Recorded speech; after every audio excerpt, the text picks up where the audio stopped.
Салам алейкум, Эсенбек мырза, кандайсыз? Ден соолугуңуз жакшыбы? Умура ибадаттарыңыз кандай болуп атат? Алейкум ассалам. Кудайга шүгүр. Жакшы. Бул өмүрдөгү адам баласынын Кудай алдында бир аткара турган 5 парыздын бирөөсү да. Ошону ибадат кылып бир аткаралы деп бир ушундай жакшы ниет менен келдик. Күткөн күнүбүз келип 17 мартта жолго чыктык. Деги эле ушул умурага сизге ким себепчи болду? Кимдер аркылуу келип калдыңыз? Эми умурага мен Кудайдын буйругу, мен аны бери айткан менен болбойт го. Кудайдын буйругу барам десең деле бара албайт болушуң керек. Кудайдын буйрук болуп келип атабыз да.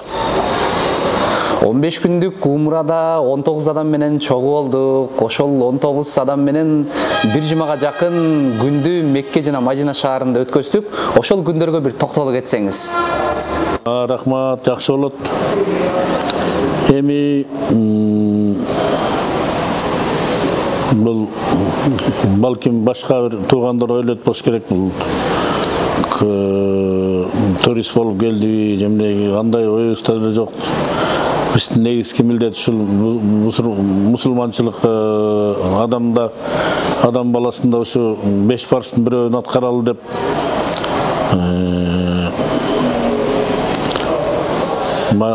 Мекке шаарына аттанды. Жолдон келатып мына Мадина шаарында болуп, ал жерден Кааба, Мухаммед пайгамбарыбыздын Каабасына дуа зыярат кылып, өтө мен сыймыктанам. Мындай окуялар өмүрүбүздө биринчи жолу болуп атат. Жана көп нерсени үйрөнүп ушул жерден көрдүм деп эсептейм. Эң эле алгач Кувейт өлкөсүнө учтук. Кувейттен кийин Мадина шаарына келдик. Ошол Мадина шаарындагы бир абалды айта кетсеңиз, ал жактын элдери кандай экен, замзам суу ичкендеги абалыңыз кандай, мечитке каттаган учуруңузду айтып берсеңиз. Мадина шаары коос жакшы шаар, жана көп адамдарга жолугуп, чогуу мечиттерге барып зыярат кылдык. Мухаммед пайгамбарыбыздын Каабасына бардык. Өтө жакшы көп нерселерди үйрөндүм деп эсептейм. Андан кийин Мадина шаарынан Меккени көздөй келдиңиз. Ал жакта ажыбашчыбыз ошо башыңарды жерге салып тургула, Каабаны көргөндөгү учуруңарда дуа кылып калгыла деди. Ошол учурда алгач сизге кандай дуа кылуу насип этти?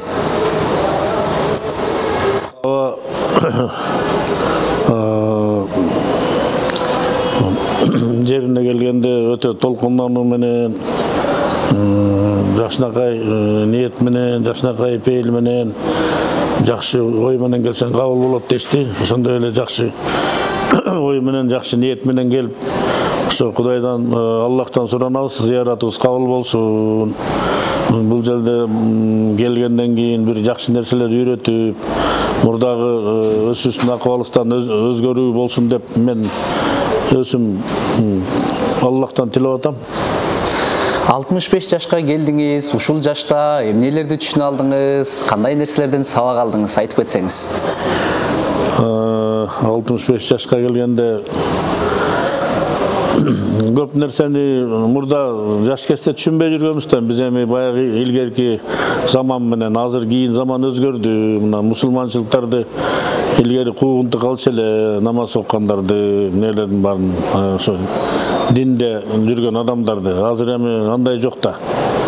Могул Кыргыз мамлекети эркиндик алгандан бери 30 жыл болду. Мына көп эле өзгөрүүлөр болду деп ойлойм. Дин маселесин алдыга койду. Мамлекет динге уруксат берди, динге көп укуктарды берди деп ойлойм. Жана Кудай буйрса азыр умура ибадатын толугу менен өзүңүз өз көзүңүз менен көрүп, буттарыңыз менен басып, кандай жер экен, кандай элдер бар экендигин көрдүңүз. Эми Кудай буйрса кийинки жылы насип этсе жаныңызга кимди алып алайын деген ниеттериңиз бар? Эми умура зыяратыбыз кабыл болсун. Ыйык Мекке шаарына келип, ыйык Каабанын жанынан айланып, мынакей көп адамдарды көрдүк. жер жүзүндө дүйнөнүн бардык чекиттеринен келген адамдар бар экен. Ошолорду көрдүк. Жакшы нерселерди көрдүк. Бул өмүрүбүздө бир унутулбаган жакшы нерселерден болот деп элестетем. Жана эми ошол мурдатан таанып жүргөн адамдардан, жакшы бир адамдардан келип, ошол жака келем деген адамдар тилегине жетип келсин. Ошолордун келишине мен Кудайдан тилейм. Мекке жана Мадина шаарына келүү үчүн канча убакыт кетти, канча аралыкты басып өттүңүз, ошол тууралуу айтып кетсеңиз. Мекке шаарына келүү үчүн биздин бул жака кете турган жарандар, бир туугандар Кыргыз Республикасынын Борбор шаары Бишкектен чогулуп аэропорттон Кудайым жол берсе деп ниет кылып учуп жөнөдүк. Учуп келери менен бир 2 саат, 2,5 сааттай учтук окшойт. Эмеге Кувейт шаарына келип кондук. Ал жерден 1 саат, 1,5 сааттын ичинде башка самолетке отуруп Мекке Мадина шаарына келдик. Мадина шаарында бир жумадай, бир 4 күндөй болдук окшойт. Ал жерден көп нерсени үйрөнүп, бияка келгенге дайындык болот экен. Сулайман улуу сүйүктүү пайгамбарыбыздын кабасын эме жаткан жерине ошол жерге зыярат кылдык. Намазга жыгылдык. Ошондой эле жакшы нерселерди үйрөндүк деп ойлойм мен. Бул жака келиш үчүн ошол жерден дайынданып анан келиш керек экен. 6 күндөй убактыңыз өттү. Ошол 6 күндө кыргыздын тамактарын сагындыңызбы? Бул жактын тамактары кандай экен, суусу кандай экен? Жок, кыргыздын тамактарын деле 6 күнгө сагынбайм го. Ал кыргыздын тамактары деле жакшы, бул жердин тамактары жакшы. Тамакты ылгаган негизи туура эмес. Эми мен ушул бир нерсени айтып өтөйүн. Ушул Ороза айынын мезгилинде ушул келгенибиз туура келген өтө сыймыктанам. Орозоңуздарга улуу урматтуу кыргыз элиме жана бир туугандарыма каалайм, орозоңуздар кабыл болсун. Ушул Ороза айында жакшы нерселер болот го деп тилейм, Кудайдан болсун деп. Адамдардын көзүнөн, айрыкча эркек мырзалардын көзүнөн жаш чыгуусу абдан сейрек кездешип келет да. Анан сиз ушул Мадина шаарына келгенде, Мекке шаарына келгенде дуа кылып жатып бир көзүңүздөн жаш чыга алдыбы? Ошону байкай алдыңызбы? Мен бул Кабанын жанынан ошо тегеренип атканда жана айтышты го, бүгүн атаңа гана зыярат каалайсың, атаңдын немесин атын айтып ошого зыярат кыласың деп айткандан ошондо жаш чыкты көзүмөн, кадимкидей. Өзүм мындай жаш чыкканын билбей калдым негизи. Анан сизди ушул умра сапарыңызда умра башчысы болуп жүргөн Улан мырза тууралуу айта кетсеңиз, кандай кызмат кылып атат, кандай нерселерди аткарып атат? Улан таксырга рахмат. Ал биздин балабыз менен теңген, кеп жашта эмес, кеп улууда эмес, кеп билимде.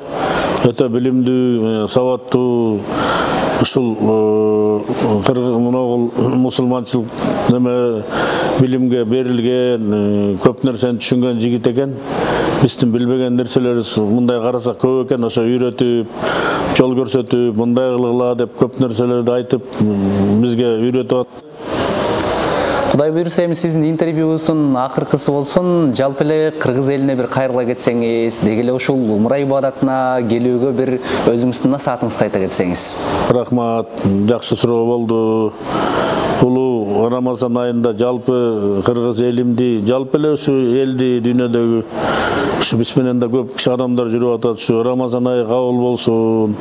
Улуу Рамазан айында көп нерсе кабыл болот дешет. Ошо кыргыз элимдин аманчылыгын, кыргыз элимдин ошол тынччылык болсо экен, дайым алдыга жылса экен, мамлекетибиз өзгөрүп, алды көздөй жылса экен, улуу хан падышабызга Кудай нысап бере көрсө экен, жакшы эле көп нерселер 2 жылдан ашык убакыт болду. Биздин жетекчибиз өзгөргөнүнө ошол киши жакшы иштеп атат, жакшы нерселерди кылып атат деп ойлойм. Ошон менен ушу биздин кыргыз элибиз оңолуп кетсе экен, заман оңолсо экен. Жана баардык кыргыз элиме ден соолук, ишине ийгилик, тынччылык каалайм. Ошол кыргыз элинин ичинде өзүмдүн үй бүлөмө, урпактарым, бир туугандарыма ден соолук, аман эсенчилик каалайм. Ушул зыяратка келген өзүм менен жүргөн жарандарга, жааматыбызга ушул аман эсен зыяратты кабыл болуп, жакшы нерселерди үйрөнүп барса экен деп Кудайдан Сизге терең ыраазычылык билдиребиз. Убактыңызды бизге бөлүп бергениңиз үчүн. Кудай буйрса ден соолукта жүрүңүз. Кийинки жылдары ушинтип умра ибадаттарын, ажылык ибадаттарын аткарууңузду насип этсин.